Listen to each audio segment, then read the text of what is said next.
Hello, I'm Elaine Clarke. I'm a Chas volunteer and I'm going to read you a story. This story is called Trust Me Mum and it's written by Angela McAllister and illustrated by Ross Collins.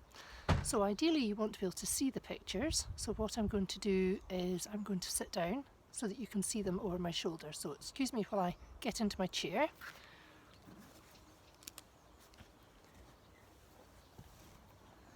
And I think you might also see that we're being joined by some bumblebees. So let's have a look. Trust me, Mum. Today was the day. For the first time, Ollie was allowed to cross the road and walk to the shop by himself. Mum had practiced with him. Now, she said, go straight there and don't stop to talk to anyone. Don't put your hands in your pockets in case you trip. Look and listen before you cross the road. And I won't walk on the cracks in the pavement, said Ollie, or the bears will get me. Oh no, said Mum, that's only in stories. Don't take the shortcut through Mr. Spinelli's garden. Don't stop to read the comics in the shop. Just ask for cheese. Can I buy sweets too? Said Ollie. Please is the magic word, Oliver, said Mum. Please, can I buy sweets too? Yes, but don't get Fireball fizzers. They're so strong they'll blow your head off. And remember to check the change. Trust me, Mum, said Ollie. I can look after myself. And off he went.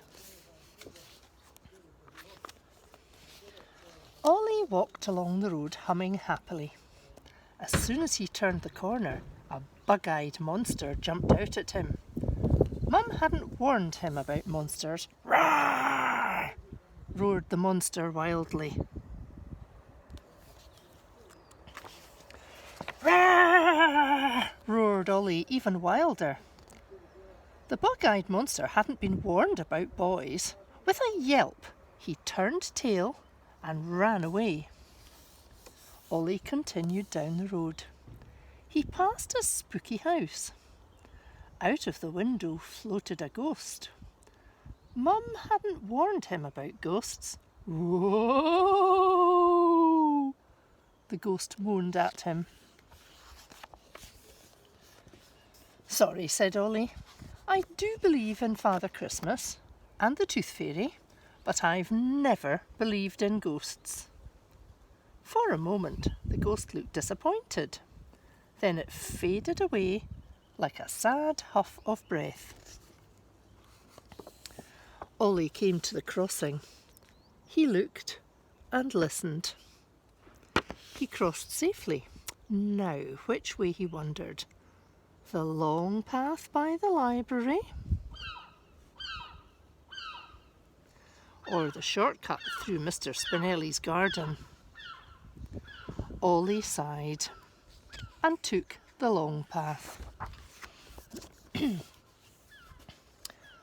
the corner of the library came a witch on a bicycle. She bumped into Ollie and dropped her books. Mum hadn't warned him about witches. "Ah!" screeched the witch. "Pick up my books, or I'll turn you into a pile of skunk poo." "No, I won't," said Ollie. "Go away."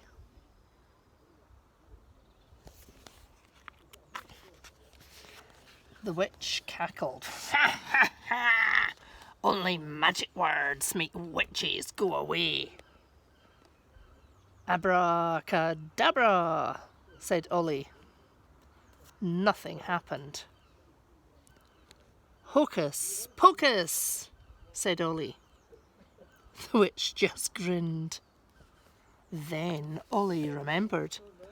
"Please go away."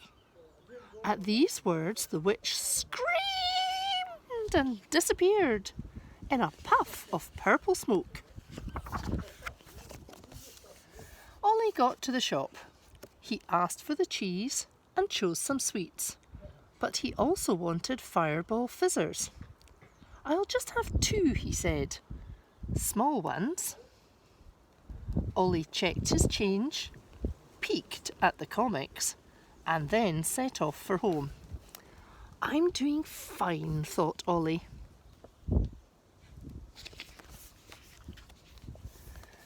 He scrambled through Mr. Spinelli's garden and crossed the road safely. Suddenly, a grizzly bear appeared.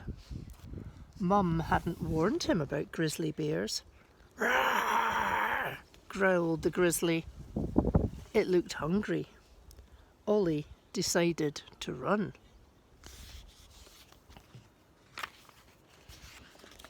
He ran carefully on the cracks in the pavement, and sure enough, 3 huge bears stepped out from behind a lamppost. They saw the grizzly. It saw them. Ollie skipped out of the way just as the bear fight began. "Can't stop," said Ollie. Ollie turned the corner. He was nearly home. Suddenly there was a flash of light and 2 aliens stood before him. Mum hadn't warned him about aliens. "Take us to your leader," they said in thin, squeaky voices. "That could be difficult," said Ollie. "I'd be late getting home." He took a sweet out of his bag and popped it in his mouth. Then he offered the aliens his fireball fizzers.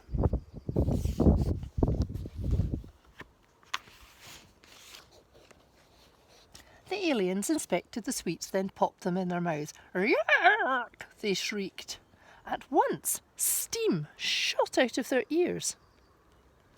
Then their heads blew off, and their bodies melted into a puddle of goo.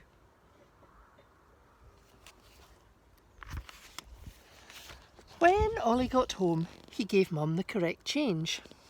"Did you do as I told you?" she asked. "I didn't put my hands in my pockets," he said truthfully. "I knew you'd be all right," Ollie said, Mum. Ollie went out into the garden to finish his sweets. "I told you to trust me, Mum. I can look after myself." Do you think Ollie's got some company in the garden? Look carefully. What can you see?